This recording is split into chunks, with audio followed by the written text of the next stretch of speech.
Julie Covert is a book coach and editor with over 10 years' experience working with writers of all levels. She helps writers who feel overwhelmed and unsure find a sure footing in the writing world. Some have called her a book midwife, mentor, taskmaster, and cheerleader. Others have called her fun to work with. She enjoys helping writers with book coaching, editing, and indexing. All right. Hello and welcome to the Upper Peninsula's continuing education online series, Ask the Book Coach Q&A session. I'm Julie Covert. I'm from Drummond Island, although right now I am in chilly Fort Myers, Florida. I came down for a vacation with a girlfriend, and apparently I brought the very cold weather you guys are having up in the UP down here with me, but having a good time. So I started my journey a number of years ago as an editor when I bought the Drummond Island Digest, the weekly newspaper that serves the Eastern Upper Peninsula. And I see Sharon Kennedy. Is that you here? Hey, thanks for coming. And Sharon actually wrote for me for a number of years on and off. And I had the privilege of helping her with one of her books, Life in a Tin Can. So I was asked, because I was the editor of the newspaper, to edit a number of other people's books. And one of those books actually involved a lot of coaching with it. When I then decided to challenge myself in writing a middle grade fiction, which was entirely new to me. I thought I had a manuscript ready after 3 drafts. I decided, okay, time for an editor to polish my manuscript. And in searching for an editor, I came across a new concept, a new title, a new job description in the book publishing field, and that was book coach. I've published nonfiction. I've published a photography coffee table book, Art of Winter.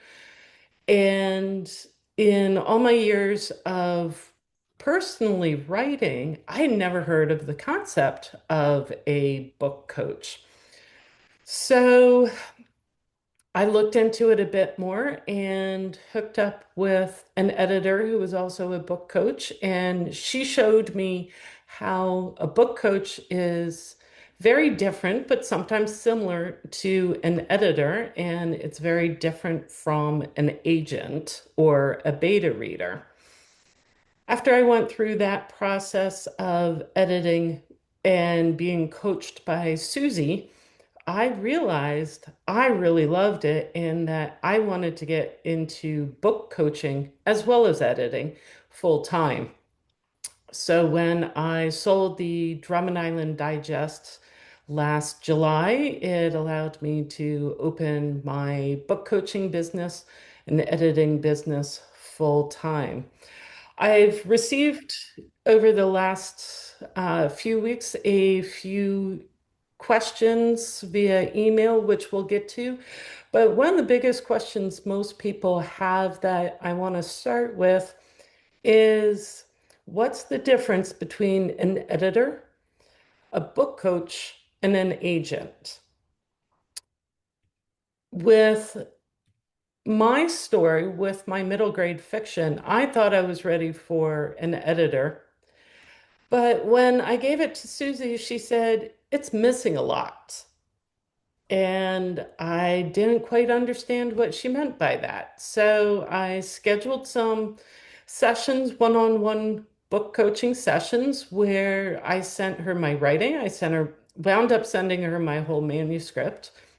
And she went through and she explained to me how there were certain aspects of my fiction book that were missing. So we worked on a plan and organized method to go through my book and figure out what the logical sequence of it should be, what aspects from character development and scene setting and emotion were missing. And then I went through and wrote a whole nother draft. And then when she said all the aspects of the book for telling the story were there, that's when we then moved into the line editing. So a coach is the one who starts you when you have a couple of ideas. It's the person that you go to when you don't know how to clarify which story you want to write first. A book coach is someone who is your cheerleader. They're the ones who help pick you up by the bootstraps, give you a little dusting off, pull you out of the mud, help resuscitate your muse when she dies, fills your pen when you run out of ink, and helps you along each process, each step of the book writing. With an editor, that's the person that you're turning to when you think you have a suitable draft that is ready for polishing, looking at the tone, the subject verb agreements, making sure that if you've changed the name of a character, that you've changed the name entirely through the book, and then getting into your general grammar and punctuation. And after your manuscript's edited, then it goes on to proofreading and then printing. Now, a book coach is not an agent. An agent is that person that you're going to want to be talking with to help sell your book, to pitch your book to a traditional publisher. A book coach can help you research what agents to contact. A book coach can help you craft a finely tuned and very effective pitch letter or query letter.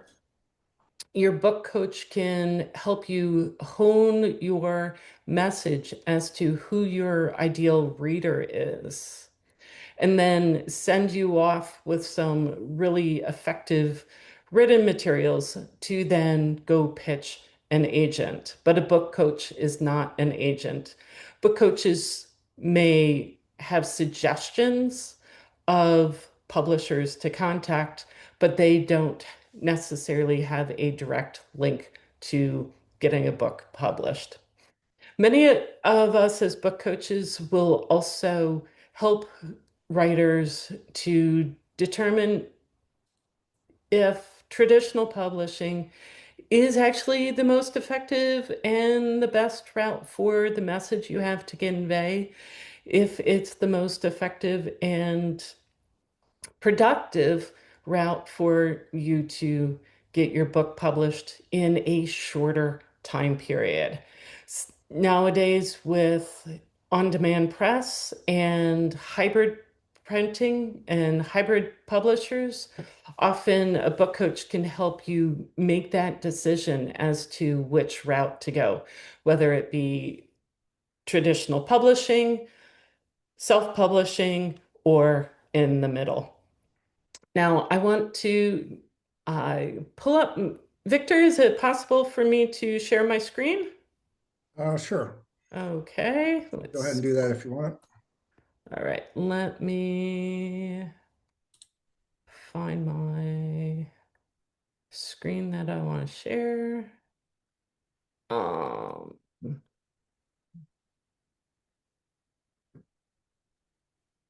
Full of my emails looking for Victor's phone number. Let's see, try this again. I can share it for you if you'd rather. No, I'll leave right there we go. Okay. All right. There you So go. Um, all right. So here's my contact information, and I'll share this at the end. You're welcome to email me, text me, give me a phone call. I don't have my mailing address down there, but if you really want to snail mail me, that address is on the website. You can also follow me on different social media channels, and I will be happy to respond to any questions that you have. If you want to explore working together, I'm happy to answer those questions you might have. And I literally just got my new website put up today, so there's all kinds of information on there. So, my first question is a general one of, do you know how to get to Mount Marcy? Mount Marcy is that mountain that I'm pointing to the red arrow. And Mount Marcy is my favorite mountain in the Adirondacks of New York, upstate New York. When I was a young kid, my parents and my sister and I went hiking, and it was an impressive journey for me. I didn't know how to get there. But years later, when I revisited Mount Marcy, I knew how to. A book coach shows you the route. Now meet Gus. Gus and I help you get unstuck. So if you're finding that you just don't know where to go with your manuscript, you've got questions about which decision in a storyline to choose, if you're trying to figure out how many pieces of the puzzle actually don't need to be in your memoir because it's turning out to be more of an autobiography, but you really just want to tell part of your story, I can help you. A book coach can help you figure out where the trailhead. The hardest part of any journey is finding the trailhead. And once you find the trailhead, as you can see, you can then find the trails that will eventually get you to Mount Marcy. So I'm going to stop sharing my screen here for the time being. And as I said, I've got a list of questions. Some of them are very specific and some of them are general. So I'm going to just flip through. I'm going to pull up my list here. I'm not going to share it, but all right. So the first question, get this share screen.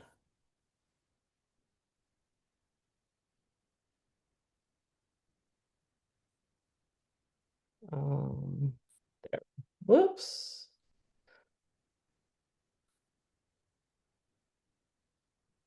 Okay. All right. So first question is from Gina, and she asks, I guess I only have one question, is how do you start? And actually, Gina kept going. She said, how do you come up with an idea? And is it like a plan? You create a plan that you then go on with it? Or is it more like a watercolor where you just kind of sit down and let the water take the paint where it goes? Gina goes on to say that she usually needs a picture or a model to when she's doing a watercolor to start, and then she can just keep going. But she can't just look at a blank page and paint. So she continues, so is that normal? Or do I have creative block somewhere and I don't consider that a bad thing? It's just a thing to look at. LOL. So Gina, where do you start? Some of us are considered as pantsers. where we just sit down and write by the seat of our pants. And some of us are plotters, where we plot and outline and scribble in notes. And then there's some of us who are middle of the road.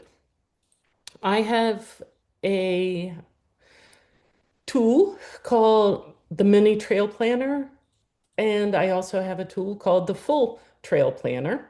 One is obviously a little bit smaller that I will use depending on the amount of time someone wants to put into exploring a subject or a topic or a storyline that we can work through. And I'll explain the mini trail planner a little bit towards the end of our session. But the trail planner is a way to figure out what the story is you want to be telling, who the reader is, and what the topics or key scenes of that story is. Similarly, Renee asks, I'm wondering how to focus on a specific topic. It feels like there's many potential directions, and I feel like a squirrel. I don't know if Renee had seen Gus on any of my social media before, but I know some people will say that they do get distracted and go running off. Oh, here's a little acorn, or oh, here's a nut, or here's a seed, and they dive down in different avenues, writing, writing, writing, but then getting distracted. And again, with that trail planner, we have a part of it is a look at what your subject is, what your scene is, what your topic is, and then go on and describe a little bit about it, what happens in that scene to then create the next possible this happens and then that happens. So using the mini trail planner and using the full trail planner, Renee, we can help you get a lot of direction. Now, Annie from Ohio writes, I'm feeling lost in what I want to accomplish. I've started both of these books and have had writer's block. She writes that she started the Book of Norman as told in his own words, the story of a rescue livestock guardian dog at Blue Rock Station. Norman defines what it means to be a livestock guardian dog through his experiences on 40 acres and a mule surrounded by reality. And she also has started the stories of Blue Rock Station, 40 acres and a mule surrounded by reality in Appalachia. And it's about accomplishing the development of this farm. So, with writer's block, what I have done is created a tool, and I'm going to, can everybody see my screen still? No? All right. There we go.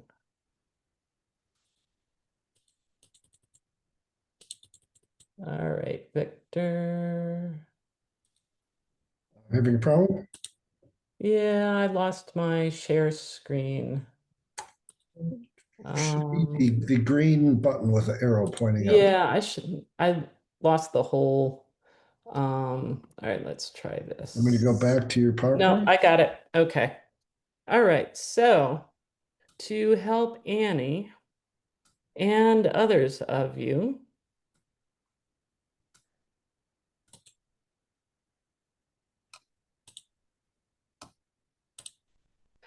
I've created the success signals for writer's quiz. When you take my quiz, you'll discover what your success signals writing color is, and it will help you start identifying why you're getting stuck in the jam jar. And then we'll work together to help you learn how to use your color's strengths and minimize its weaknesses. And that's a free quiz that you can take at hjwords.com in slash resources, or just go to hjwords.com and there's a number of buttons that will take you to the quiz. When you get your results, you'll immediately start learning about your writing process. There's 4 different possible results. One is blue, one's red, one's green, and one is brown. None are necessarily better than the others.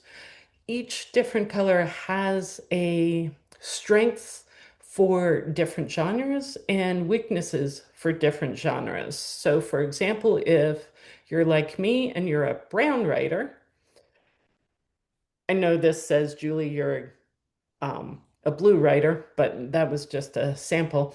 If you're like me and you're a brown writer, you like to just write out the facts and get the basics down real quick. And quite often it lacks depth, it lacks emotions.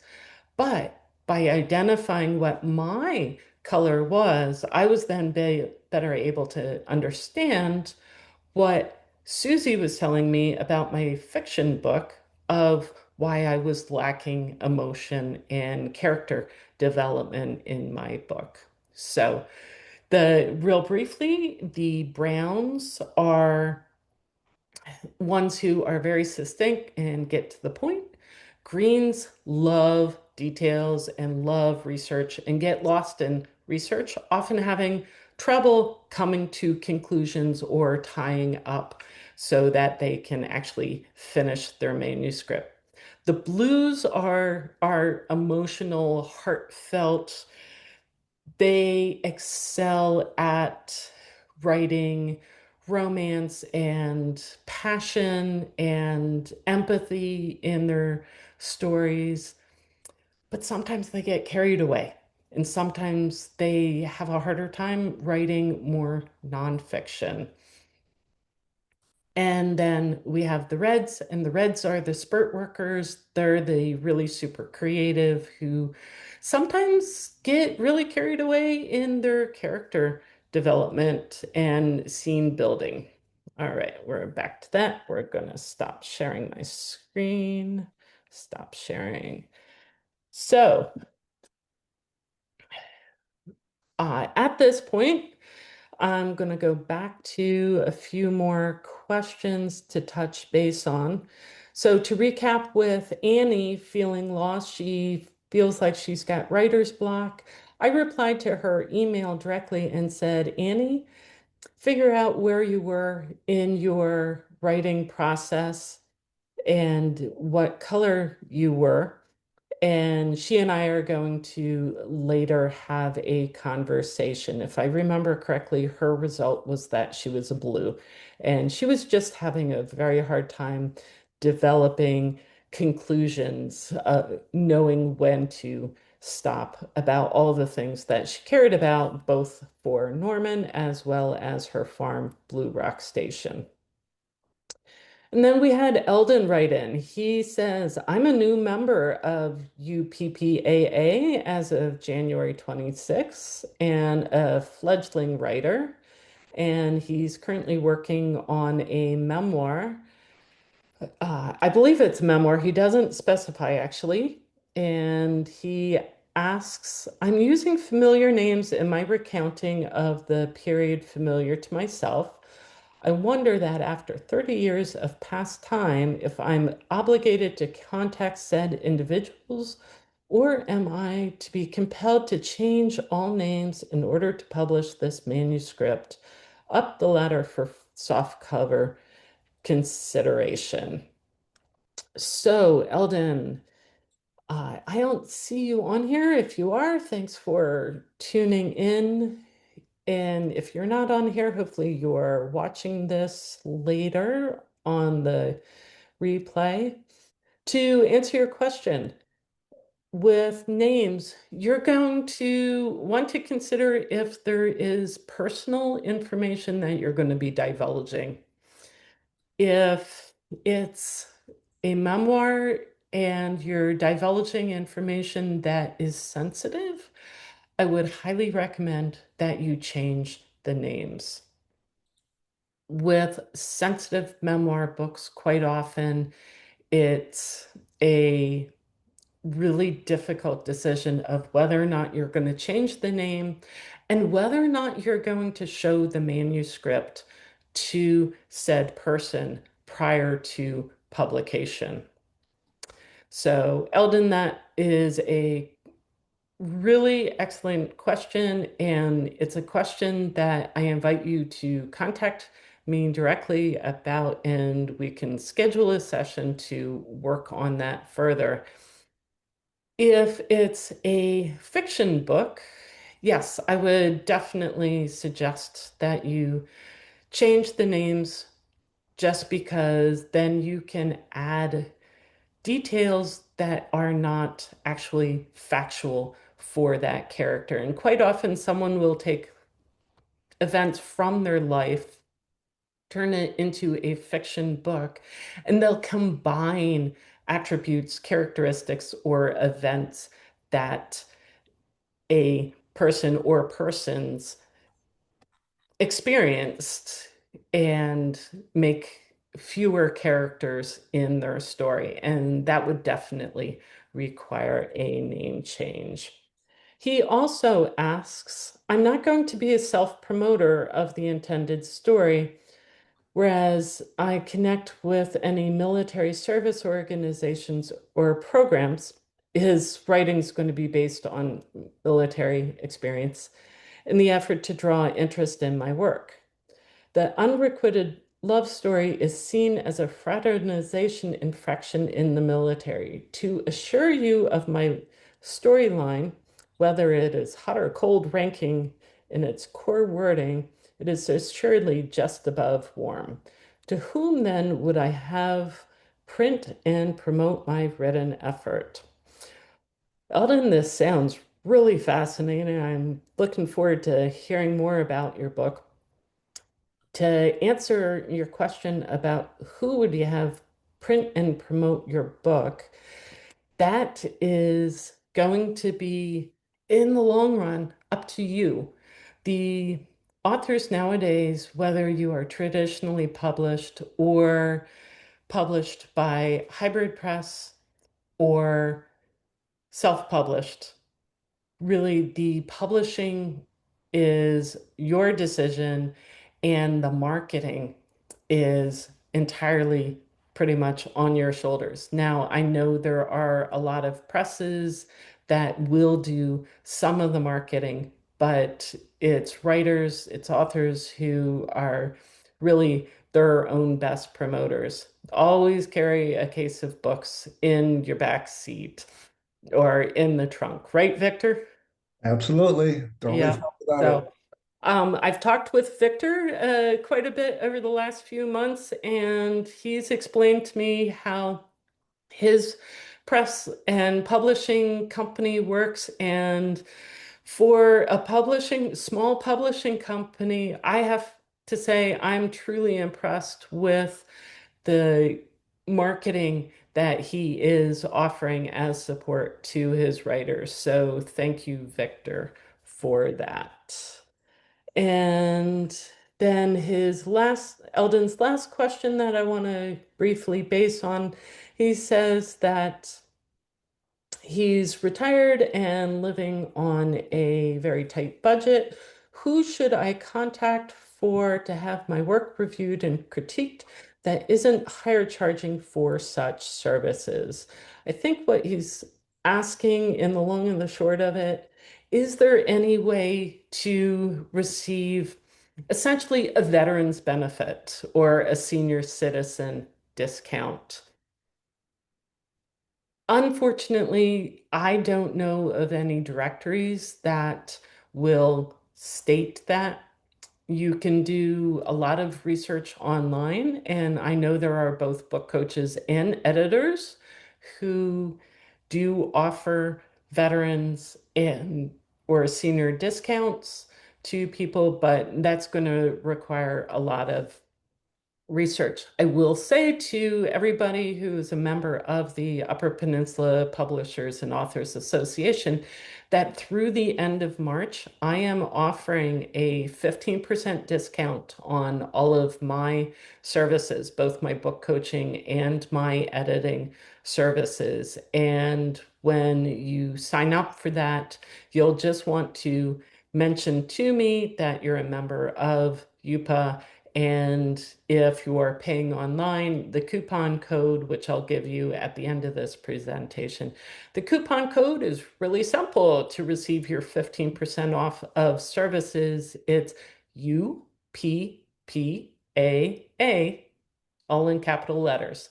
And again, that's for any services contracted. You don't have to complete them, but anything paid for by the end of March 31st. And then for that mini trail planner, which I was mentioning earlier, that I am offering a 50% discount with a special coupon code.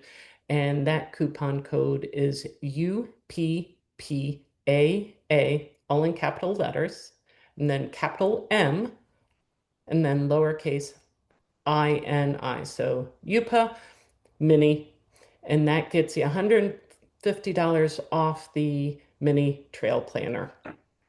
And there's a link, direct link on my website to that. You can go online tonight and sign up for that if you'd like. And again, that is available through the end of March. So at this time, I don't have any pre-submitted questions, Victor. So what I'd like to do is open it up for questions. Sure, I've asked everybody to unmute so they can speak with us better.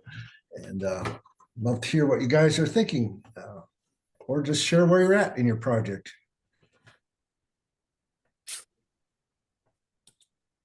I have a question. Yeah, and what's your name? Tammy. Tammy, hi, nice to meet you. Your Hi. name shows up as Bike One, so I know. I don't know how to change it, but yeah. all right. So We that's can fine. work on that. We can work on that. But I want to kind of go back to address one of the questions that somebody else asked and just ask you a little bit more about it. And that was in regards to memoir and changing names. Sure. And then making it fiction. It still can you still consider it a memoir if all the names are changed? Or is it just pretty much just fiction, considered fiction then? No, you can change all of your names for memoir. And memoir is actually a specialty of mine. Oh, okay. So you can change names for memoir. You can't change events. So if you are describing a car accident and you're saying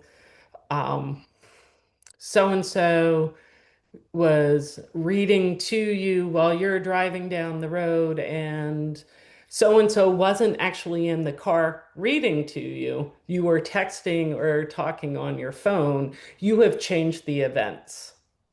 Okay. So now you're in the realm of fiction.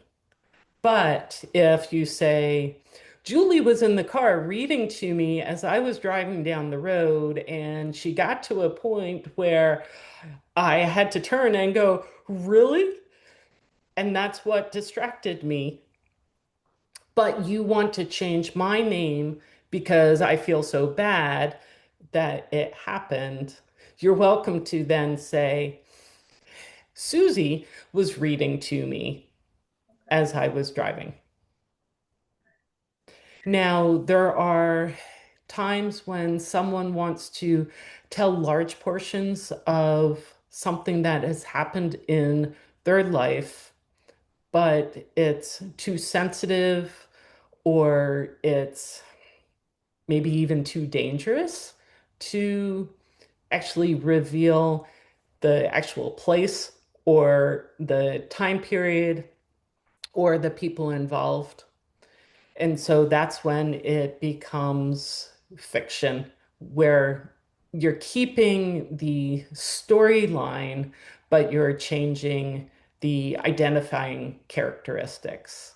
Okay. And sometimes that's referred to as memoir plus or autofiction, as in Oh, autobiographical fiction. okay. Yeah, good question. Do you have a Thank follow-up on that? for me. I, Yes. yeah. No, I guess I didn't realize that there was kind of subtypes, and that's kind of always stumped me because I have a lot of stories I would like to tell, but I've always kind of been stuck with, do I have to call these people and find out if it's okay, even if I change their name, or can I still write about it with their names changed and keep the events, as they were, because it's more about the events than it is the people. Um, and I've always kind of been stuck as to how to handle that. Yeah, so in the memoir book coach circle, the general consensus is that if it's about the events as opposed to someone doing something dramatic or terrible or having something traumatic happen to them, leaving names are quite often fine. Okay. Some people, I'm working with one gentleman who he's writing about a really amazing challenges he had in his childhood that, of course, his siblings also experienced. And then he met his wife. And so he has permission from everybody in his family, as well as supporting characters, um, to use their names. It's a story about him and his growing up and how he overcame lots of struggles. I was working with a woman who she was in a very stressful, financially burdensome situation family-wise. She was writing it from her perspective, but it involved her parents and her Hmm. siblings. And so one of the big questions was, whose names does she change? And she decided she was going to show the manuscript to everybody and say, do you want your name changed? But in reality, because it was such a public event, everybody would have known who the siblings were. But she might opt to completely drop out minor family members so that they're not Mhm. getting their name in print. And it's a great question, and yes, it's a stumbling block. And so it's definitely something we can work on if you'd Okay. like. Yeah, All right. great Thank you question. very much. Yeah. Thank you. Sharon, I saw your hand go up. Hi there. I was just going to say that in the crazy day and age that we live in, why would anybody want to use relatives or brothers and sisters or, why would anybody want to use the real name unless they change the name of the person who was writing it? It just amazes me that, I mean, even in my newspaper, because I'm still writing for Petoskey paper, I don't use real names. If I'm talking about, the local gossip in this apartment complex, I wouldn't dare use her real name, or the local Casanova, Yep, even though none of these people, you know, read my stuff because it's below the bridge. right. It amazes me, and I really take my hat off to people who are brave enough, and especially if you're sending the manuscript to a dozen people, you're going to have a dozen complaints. Everybody's going to be mad at you, you Well, know. not, yeah. So Well, in the case, you gave Bill more credit than you gave Joe. Yeah, do you know what I mean? I mean, it gets, or he got a larger paragraph than I got. What Yeah. a hornet's nest. Maybe that's just my relatives. So I Uh, should, you know, well, I think you've got a couple of different situations going on. Um, I love your writing, Sharon, and you do a fabulous job of taking out any revealing details so that if I were to come visit you in your crazy apartment complex, I wouldn't know who is who. oh yeah. However, with the book that I'm working on with this gentleman, his family was 200% supportive of, yes, Dad, write your book, write your story, tell it, even though it involves family members. Okay, maybe the family members are dead. No, no, the majority of the family members are still alive. And it's all positive and uplifting. Okay. It's a very uplifting book as opposed to one of complete tragedy. It's like the way I write. Okay. Yeah, Okay. so Thank you. yeah. This is a Yeah. great service that you're doing, Julie. I Yeah. don't Well, have thank any, you, Sharon. I don't have any books left in me. I've said everything I have to say. You keep telling me that every year. No, I mean, I have to keep writing because Yeah. I like the money, you know. Yeah. And Victor knows I don't make any money off of my books, but I still get paid for my column, you know, Yeah. unless I write about politics, and then it's my head will roll and that'll take care of that. But All right. it's Yeah. it's really been enlightening to hear you. I like the different colors, Oh, you know. good. I thought that was a great idea. Well, Um, thank you. yeah, that was a great idea. So, okay. Who else has questions, Victor? I just thought I was going to mention the concept of roman à clef, which is a novel in which real people or events appear with invented names. It's a pretty popular alternative to the memoir. Mm-hmm. So maybe you went through drug addiction or something, but and so you talk about things that actually happened to you, but all the names are completely invented. So it's sort of a you in disguise sort of a situation. And what did you call it? Roman Aclef, It, Romanaclef.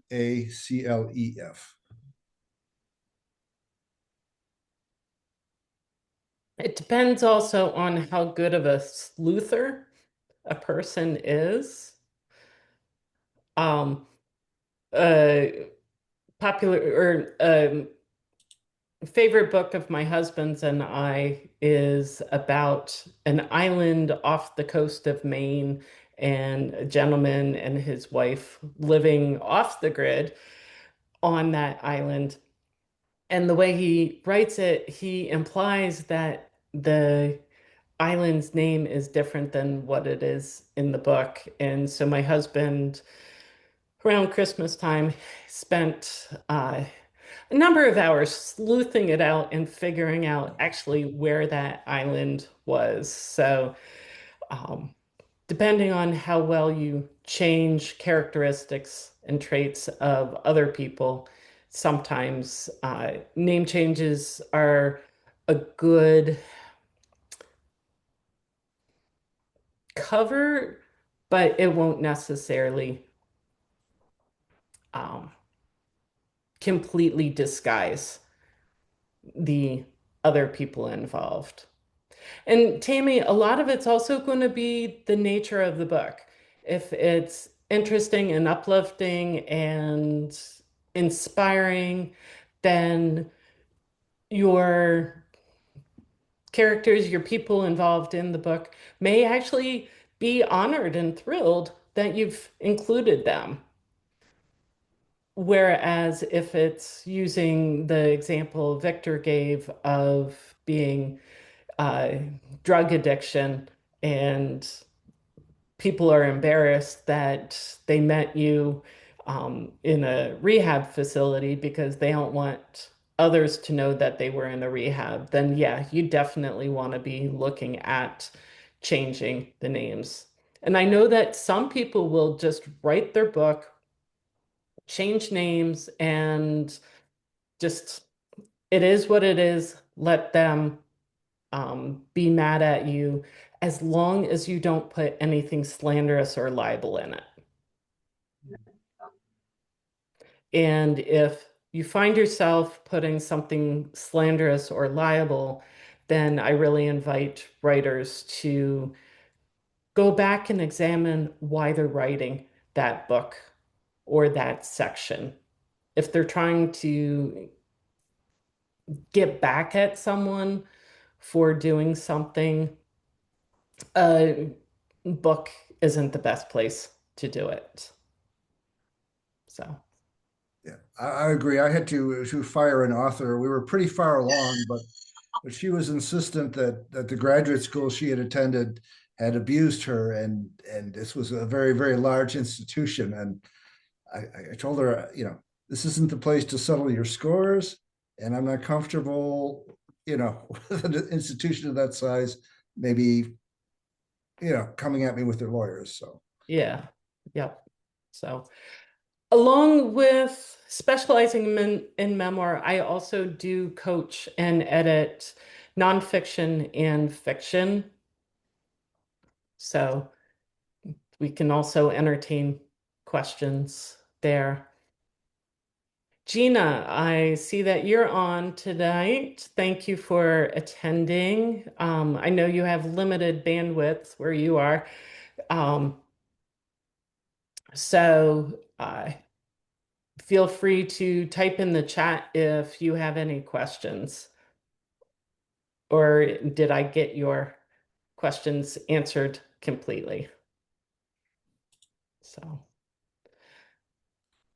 okay, great. And you definitely know how to get hold of me. I'd be happy to help you figure out if you want to just do a watercolor treatment for the start of your book, or if you want to do some basic pencil sketching first.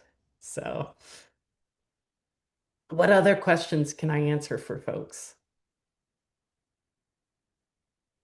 I liked when you said that if you do decide to change the name of a character, that you make sure that you change it all the way through. So Yes. you don't lose track, of calling him Bill one time and, Joe the next.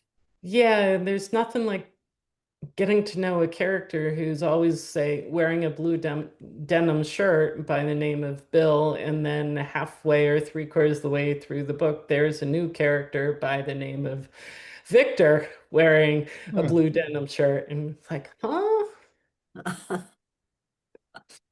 Yeah. You got to tell us, are you going to be writing about your adventures? Which adventures are you curious about, Sharon? The one the when you sailed for what, 9 months last year? So in 22 and 23, what Sharon's referring to is my husband and I built a schooner Huron Jewel, and we do sailing charters. But in 22 and 23, we went on a 9 month voyage, sailed it out of the Great Lakes, out the St. Lawrence, and down the east coast of Florida and the Bahamas, and then returned back. And Sharon, I had hoped to do a bit of writing about it, but because I was running the newspaper and running the business and being the full-time cook and the first mate, I didn't have enough time to even keep a journal. But in 27, we're going to take another large voyage, and hopefully, I'll be able to do more writing about that. That being said, I'm still pursuing the final edits on my middle grade fiction book, and don't know when that'll be published. Don't know yet whether I'll do a hybrid or a traditional or self-publish. But I'm also with the restart of the Drummond Island Digest with the January issue. I've got a new column about living past the end of the road. So, for those of you who don't know, I live on a remote island off of Drummond Island, and I live off the grid, and it makes very interesting tales of daily life. So, That's for sure. Well, I hope you do right. I mean, what an amazing travel. Yes. The whole, Yeah. I mean, the Yeah. crew, the weather, everything. So, you know, just Yeah. make sure that you're just not making excuses, so that you can, I, listen to Ann Sharon here. Oh yes, I know, but when I'm the first one up at 5:30 and the last one to bed at 11, yeah. Well, that's because you feed those chickadees by hand. So, Oh, no, on the boat I'm up at 5:30 and the last to bed at okay. 11. So yes, and I do have fun feeding our chickadees and squirrels by hand. Larry, what kind of work are you working on right now? What kind of challenges are you having? Well, I've structured my retirement so that I do travels like you, but I pick things to do that make interesting stories for my grandkids. Nice.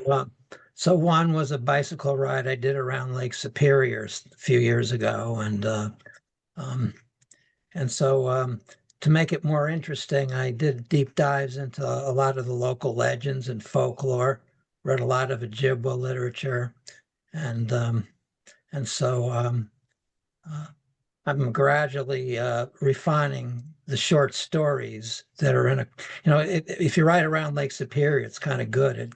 It figures it self organizes into Yes. into a Yeah. hero's journey of sorts. But Yes. um, but so I'm gradually refining those into something that I don't want care about publishing it so much, but I want it to a Completing. nice family heirloom for my descendants is Oh, more that's my wonderful. focus. Yeah, But that's but I do a lot of other things that are all based on my travels, though. I biked the Great Allegheny Passage, and so which goes from that goes from Pittsburgh to D.C. wow. Over the Eastern Continental Divide, which is kind of an interesting ride. But Hmm. uh, but there's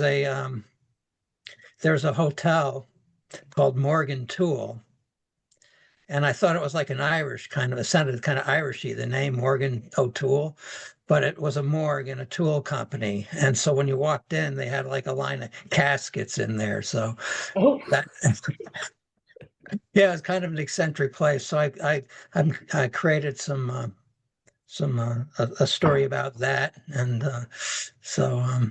things like that. Another one, I went out to Nova Scotia, and on the way, I stayed in a little town called Rivière de Loup, which Wolf River in France. It I read up about it while I was there. It was right on the St. Lawrence. When it starts to get really wide, turns into a gulf more mhm. than a river.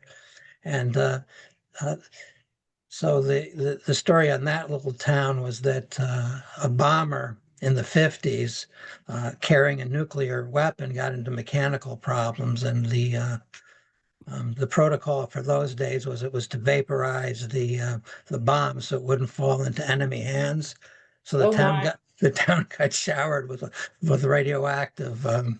So I wrote a story about that.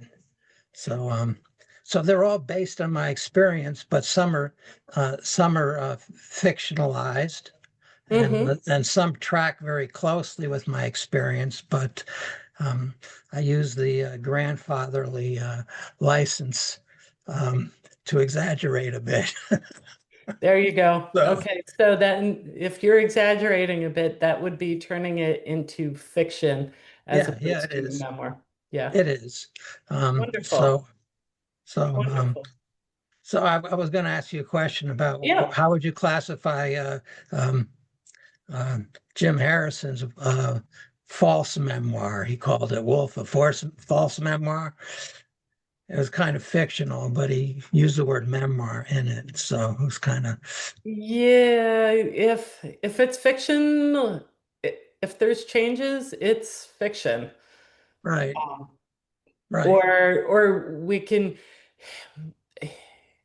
the term autofiction is been bounced around over last few years, and there's publishers who don't care for that term. Um, I personally think it's a really good term to use as a subgenre of a blending of memoir and fiction, in that it's autobiographical fiction. So, um, the biggest thing is as long as you disclose what's real and what's not.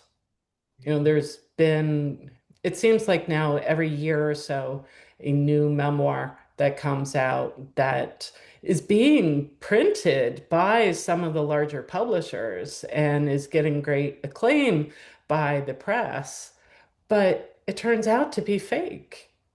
And it just is an embellishment. And so embellishments in a memoir aren't acceptable. And so memoir can get a very bad rap, especially when you start tweaking it too much. So, good question. Joe, what kind of work are you writing?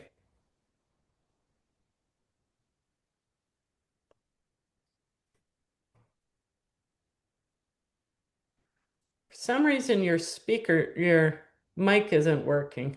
He's not muted, but he's not getting any audio either. Yeah.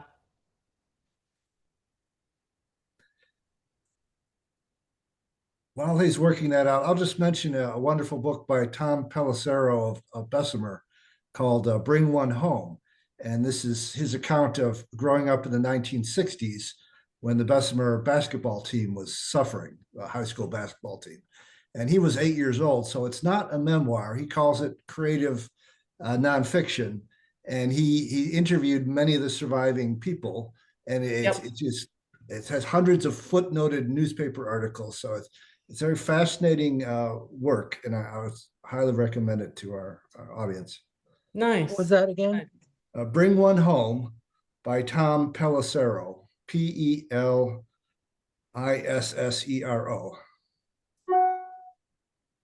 Nice. Okay, you back with us, Joe? Can you hear me now? Yeah, there we go. I don't know if the video is working or not, but Yes, it is.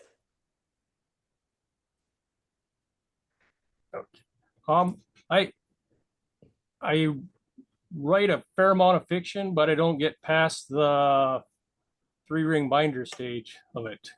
And Okay.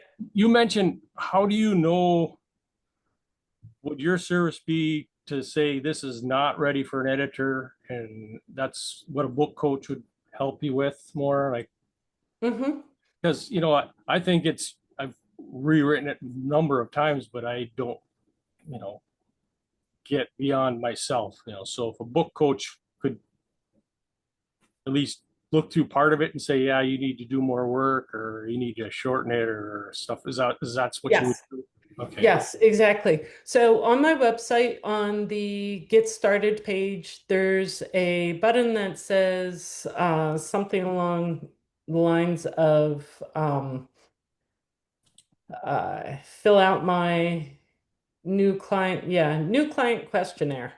So it's a couple of pages. It's in depth. And so really the best way to get started, Joe, to figure out how to turn your binder pages into printed pages is fill that out, and we'll have you send me by email a sample of your writing, and then we'll set up a time for a brief discovery call, get to uh, know your project, and then we can figure out what you'd like to do from there. Okay. Now I'm going to put another plug in for one of my favorite tools, and that is the app called Scrivener. And you can find information on my resources page about Scrivener. If you're not familiar with it, it's essentially a digital 3-ring binder.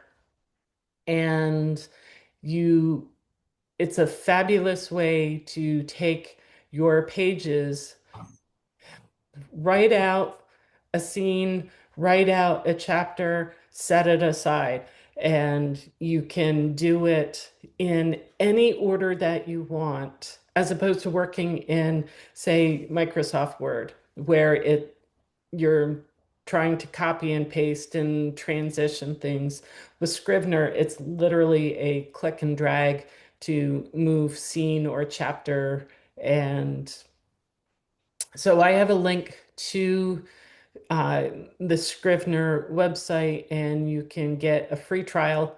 Their trial is actually very generous, and it's a full working app.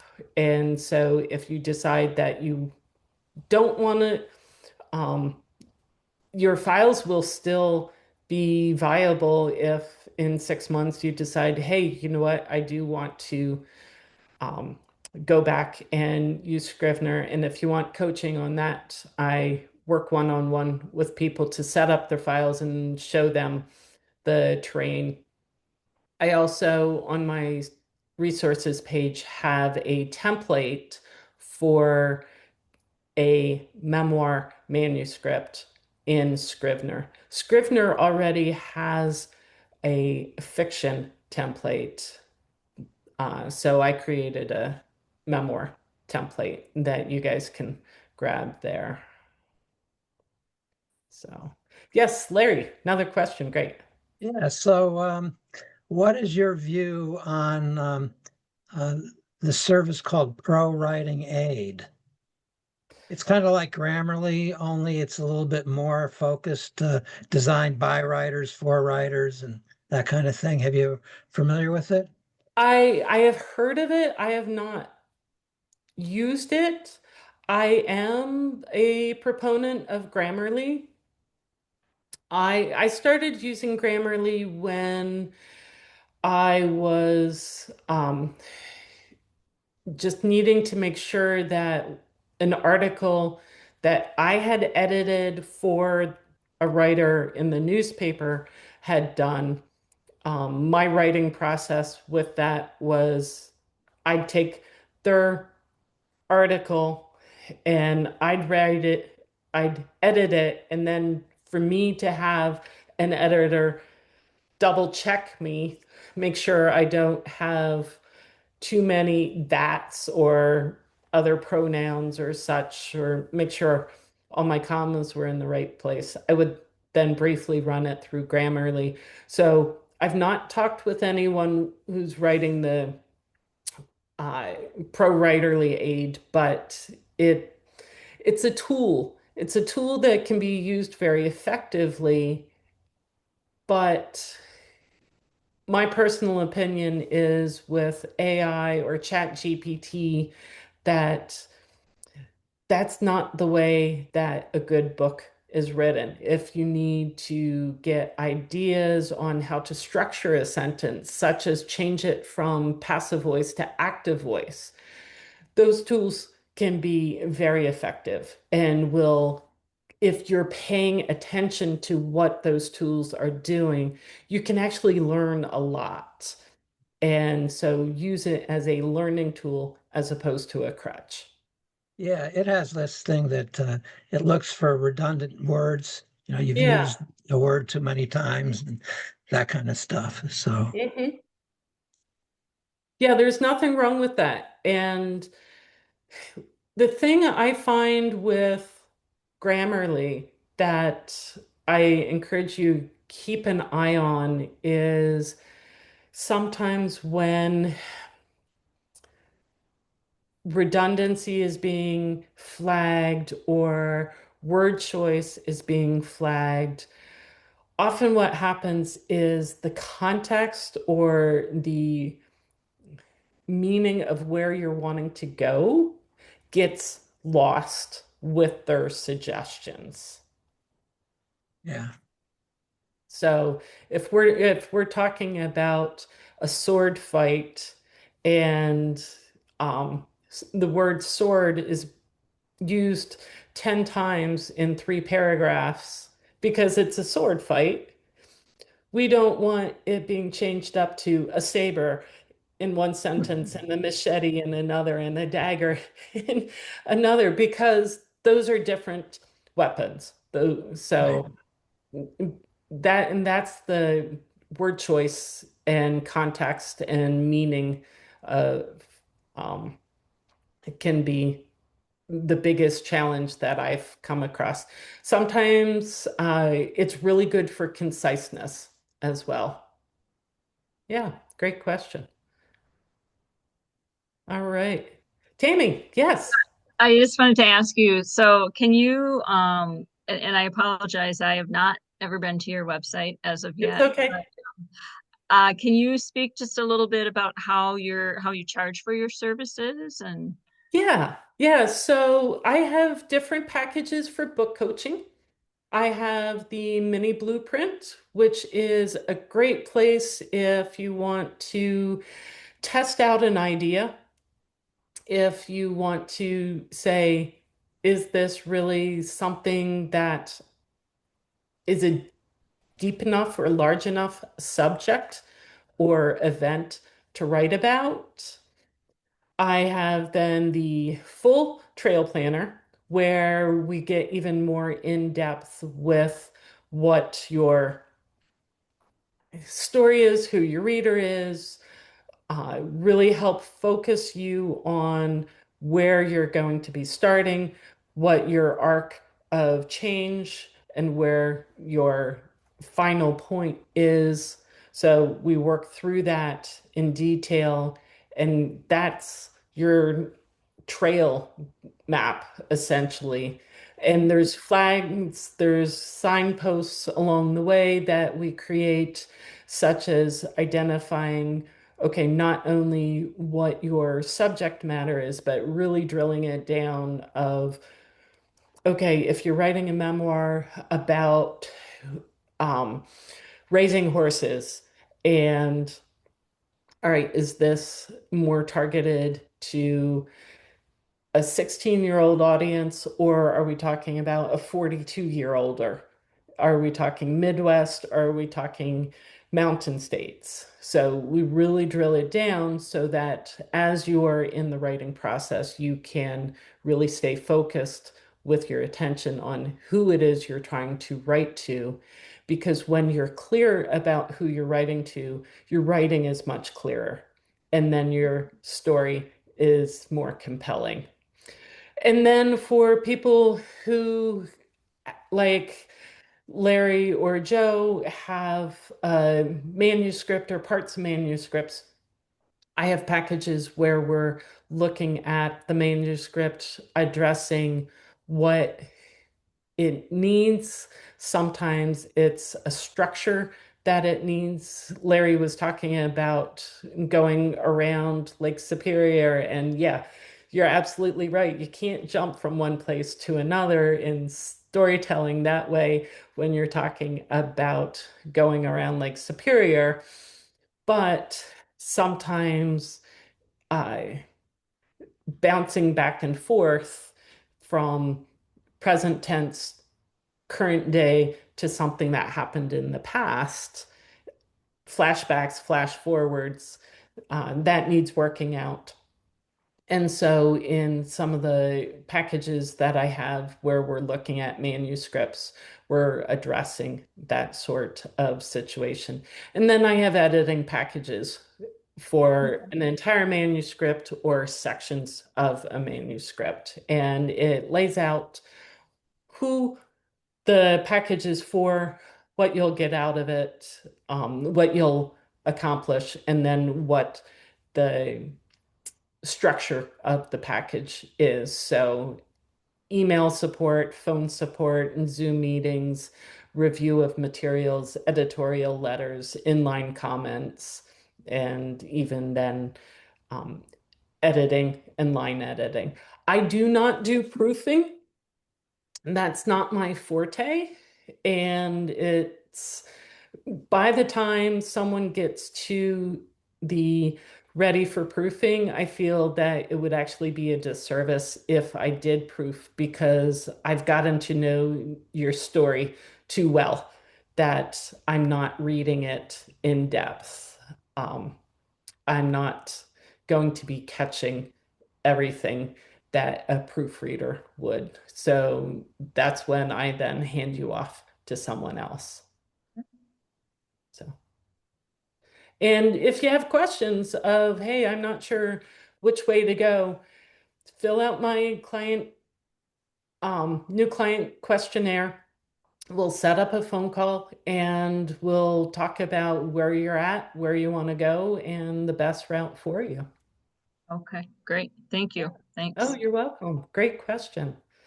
Anything else? Any other questions for this evening? All right, so I'm gonna share. Victor, do you have any other questions? No, I just want to point out that Larry's story about bicycling around the Great Lakes will be in UP Reader number 10, coming out in April this year. So Oh, congratulations. nice work, Larry. Thank you. Yeah, I'm gonna share my screen one more time here. Whoops, not from first slide. All right, so to recap, that's who I am. I'm gonna come back to this in a minute. So how do you get to Mount Marcy? You meet Gus and me. We'll get you unstuck. We'll help you find the trailhead. We got a bunch of questions answered. Have fun taking the quiz. And like I said, that's free. And when I work with writers, what I do is I look at the results, the behind the scenes results, and I'm going to be identifying what your secondary color is to help you determine what the strengths of each of those colors is and how to uh, make them stronger for you and how to write around your weaknesses and put on a different color hat that maybe you're not used to wearing. So again, here's my contact information. And all my contact information is on my website, as well as in the email that Victor had sent out a couple of times for this. And then here's those coupon codes again.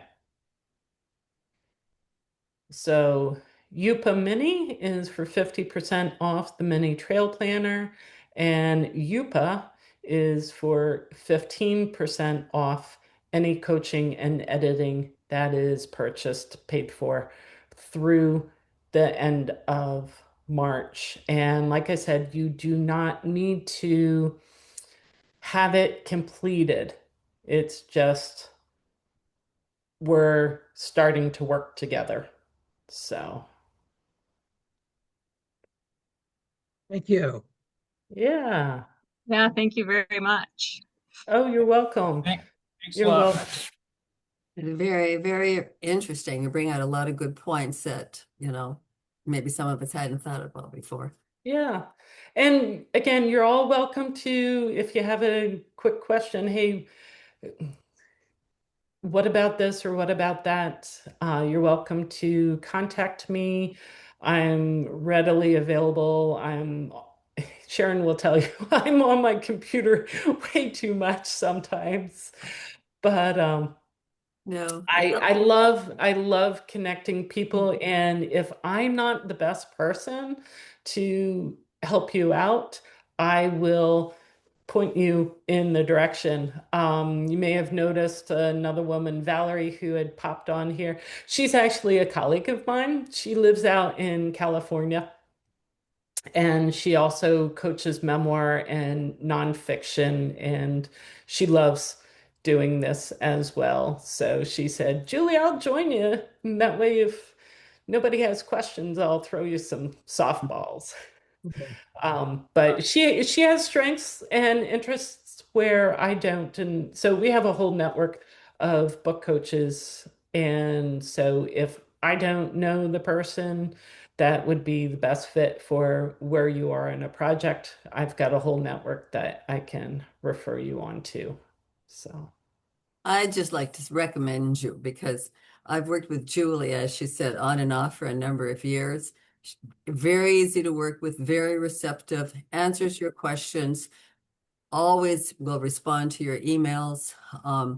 It was a pleasure I'm not going to write for the DID anymore because I was Yeah, just, I know. yeah, I just recycled stuff and I'm tired, old and tired. But you were so good to work with, just Well, thank you. really professional all the way, all the way. And don't be afraid to mention numbers. People get, as an editor, as a publisher, as a whatever, we're afraid to talk numbers, but people get what they pay for. And Yes. you're a professional. So, if you're looking to spend $50, like go to the grocery store and buy some coffee, okay? Because that's about all you're going to get for $50, But if you want a real professional, and I think this is true of authors, it's true, I think, well, especially of authors, it's for me, it was really hard to promote my own work because I know it so well that I could share that with other people. But I always discounted my books by $5 or $7 because I just didn't feel, because people like sometimes go by how thick your book is. Mm-hmm. And if it's a thick book, yeah, then it's worth $20. But if it's a thin book, it's only worth $10. So don't be afraid to say, hey, this is what I charge because I'm Yeah. Yep. So Yeah. once again, as the old lady of the group, I feel that I can, Well, thank you, Sharon. Thank you so much for your kind words. And it's true. Victor knows that, I call him as I see him. I shoot from the yeah. hip, and I shoot with a shotgun and not a bullet. So anybody who knows what a shotgun shoots like, the Yep. pellets are everywhere. Yep. So, alrighty, that's enough for me. Thank you very, very much. It was nice meeting everybody. Good luck with all your writing. And thank you, Julie. Thank Yeah, you, thank Sharon. very So much. I can't say anything else better than that to wrap this session up, Yeah. Victor. So both